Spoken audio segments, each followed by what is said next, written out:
Hello guys, welcome back to my channel. It's been a minute. How have you guys been? Oh, if this is the first time you are seeing this bundle of joy and goodness, then you are welcome to my channel. My name is John Echo and I make videos about Wait a minute, don't go anywhere. Marriage, motherhood and ministry. And for my returning subscribers, you guys are, let me look for the adjective. You guys are awesome. Thank you for the support. And the thing is that my son is going to be 2 years very soon, and I want you guys to support me so that we can get to 1,000 subscribers before his second birthday. I promise that if you guys do that, I will vlog everything about his birthday. So do we have a deal? Alright, so I put up a video about 3 weeks ago and I asked you guys to tell me things you would like me to film about, and someone wanted me to film about how I planned my wedding. So let me put a disclaimer out there that my wedding was not 100% perfect, and in fact I don't even know if it's possible in this Nigeria to organize 100% perfect wedding. Something must go wrong. Is it that food or drink or something? But it's always better to plan. Like they say, proper preparation prevents poor performance. So today I'm just going to be telling you simple things that you can do and some of the mistakes that I did that you must avoid. So let's get right into the video. The first thing is write or make a budget and stick to it. So I had a budget of what I wanted and things that were not really so important. But my mistake was that I did not stick to my budget completely. You know, when you are planning, you have to give like 10-20% room for increase and all that. But I went as far as 100% above some of the things I budgeted for.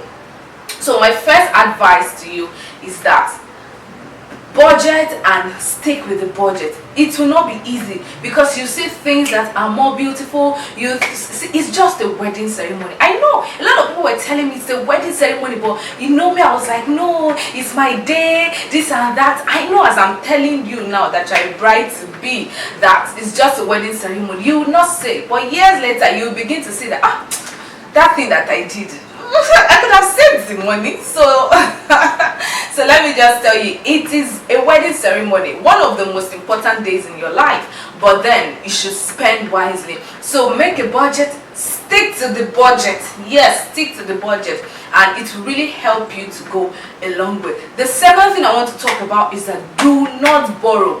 And in fact, that would have been the first on my list, but let's just go with the flow. Do not borrow. The Bible says that the borrower is always subject to the lender, and this really came alive during my planning. Okay, and that was one of the mistakes I made. Okay, so let me categorize. I did not borrow from anyone, but this was what happened. So I wanted to get a particular thing, and I had the money in my bank account. Okay, I had the money for what I wanted to get, but when the money I went to the market with was not enough. Okay, and I was not in Nigeria then, so I was still in school. So I got the thing because I had someone's money with me that was not my money. So I just said, okay, I have money in my bank account, I'll just give this person this money and all that.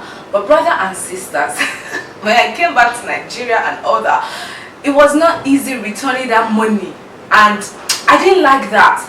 Even though it was not like I went to borrow, but it was still a subtle form of borrowing. And that's why I want to say that do not borrow when you are planning your wedding. Let me say it again. If that's the only thing that you get from this borrowing or from this video, whether it's directly going to get a loan or you have the money, I will pay you the money, just pay for the thing right there. If you cannot afford it right there, don't say, oh, I trust God to send me money, and then you go into debt. Don't do that. Do not borrow. Don't borrow for any reason whatsoever. If you are planning to get a dress and you don't have the complete money for the dress, look for something cheaper. Don't say, let me get it now, then I'll balance. Don't put yourself in that situation. It will be very tempting. You will feel like, I have faith, the money will come, but at the end of the day, because this faith is vague, there is no substance in it. If you get what I'm trying to say, faith is a substance, because this faith is not, it's like hope. It's not even faith, it's hope. You are hoping that money will come. So don't do that. Don't borrow to sponsor anything during your wedding. Something as little as 500 naira. Do not borrow. Don't say, give me this money in the market, when I get back home I'll pay you. whatever you cannot afford there and there. I know this may sound like, oh, I'm up there and all that, but whatever you cannot afford at the moment, just let it go. Go with your budget, go with the money you have in hand. Don't plan for your wedding with money that you think will come, or right. I actually thought I was going to get a lot of gifts, money and all that, but I'm still receiving wedding gifts. So if you have not given me my wedding gift, but that's what I'm trying to say. So do not plan, do not buy, don't borrow from anyone, even your parents, your sisters, friends. Do not borrow, because it is very easy to get the money, okay, to tell somebody, give me, I will give you back, but paying back is something else. So stick with it, stay within your means. Like I said, it is a wedding day, it is a day, it's just a day out of 70, 80, 90 years you're going to spend with your partner. So don't put yourself in unnecessary situation because you are trying to please people. And that leads me to my third point. Make sure that what you want to do is because you want to, it's not from pleasing people. Don't try to get a hall with AC, with all these decorations that that it's not really for you. You just want people to say, this wedding makes sense. It's not unnecessary. It's not necessary. It's not necessary. So please just stick within your means. The third thing I want to tell you is that when planning for your wedding, make sure you work hand in hand with your partner. Yes, you may feel like, oh, I'm the bride, it's not really the groom's day, but then the two of you are going to become one on that day. So make sure you work hand in hand with your partner. Do you get what I'm trying to say? Don't leave him out of anything.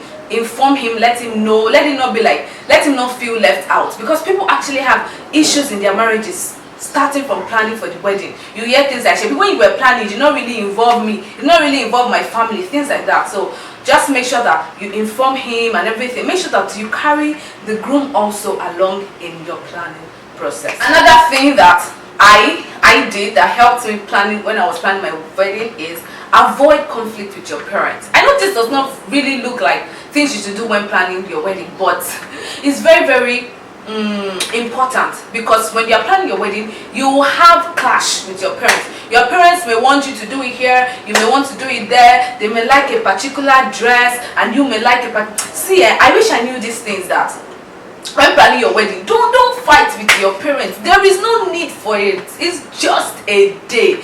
Don't fight, except if it's something that is fundamental, if it's something that is against your Christian beliefs. But if it's just something that is more of what I want, what you want, another, don't fight with your parents, or just come to a compromise, okay? Don't let it end in argument. You fight with your parents because you are planning a wedding. Wisdom is profitable to direct, and this thing will really help you. Make sure that you do not fight with your parents or anyone during the planning process. You are firm on what you want, you go for it, but avoid any form of quarrel. There will be conflicts, there will be misunderstanding, but make sure that you're at peace with all men, like the Bible says. Not like you are fighting with people because things like that. So make sure you avoid, especially with parents.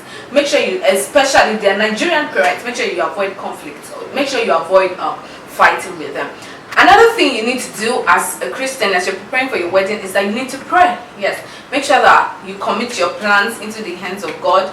Commit everything you're going to be doing, that God will grant you favor.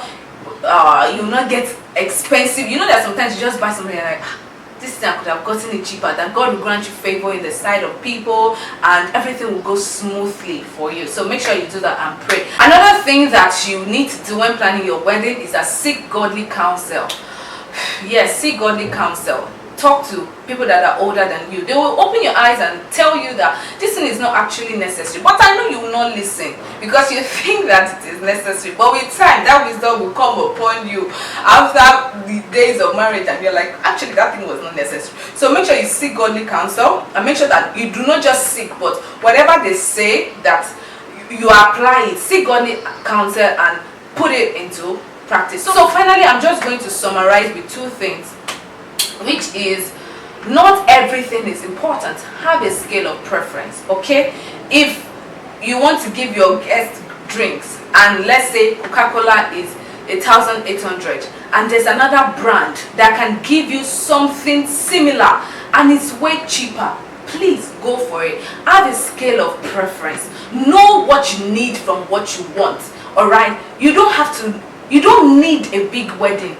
Let me say it, you don't need a big wedding. In fact, you may not even remember details of your wedding ceremony except you watch the video, yeah, but everything will just happen so fast. So try as much as possible to put the things that you need, the things that are important to you. Make sure that you highlight them on the program or in your planning session. It is always better to know what you need, and when you know what you need, you know how to source for it. Talking about vendors, let me tell you a very important, one very funny gist. So we got this person that was going to, we got a live band that was going to sing during our reception. I am Yoruba. My husband is not Yoruba. My husband is from Akwa Ibom. All right. So before the wedding, I went to the man in charge. I told him that okay, that I don't want him, like I want him to sing Yoruba songs and Akwa Ibom songs. So I explained to him that my husband is not Igbo. Do you understand? That he is not Igbo because it is a general belief. Like most Yorubas think that if you are not Yoruba, you are either Igbo or Hausa. So I tried to explain that to him that we are not Igbos, so don't sing Igbo song because it doesn't make sense. They don't understand Igbo. They are Anang and sing Akwa Ibom. Also the guy was like, he knows that she means Akwa Ibom songs. He knows those songs. I should not worry myself. You know all this trying to sweet talk me. Then I was just like, okay, since this man said no problem. That's how the wedding day. And the wedding day, let me dance in with my husband because I didn't want DJ. All right, because I'm very particular. My husband is very particular about songs and atmosphere, so we didn't want any DJ that would just mistakenly go and play. Do you get that kind of thing? So we opted for a live band, a Christian live band. So let me dance it with my husband now. Abi, sing us Yoruba Akwa Ibom songs, just groove and enter. Now so Uncle Saturday sing Igbo song. I say, hey Moji, that was my sister, help me go and tell this man that I am not Igbo. My husband is not Igbo. Let him sing plain English songs or songs we can group to. Stop singing Chineke Mama Ekele. Do you understand? We are not Igbos. It was really funny. I didn't want to go into the details anymore. So know what you want so that you can source for the vendors that are really important. I was going to do video on that. A lot of funny things happened on my wedding day. Like I can't even forget some of them. But I remember, when my husband and I, when we remember, we just laugh over it. So make sure that you get good vendors, okay?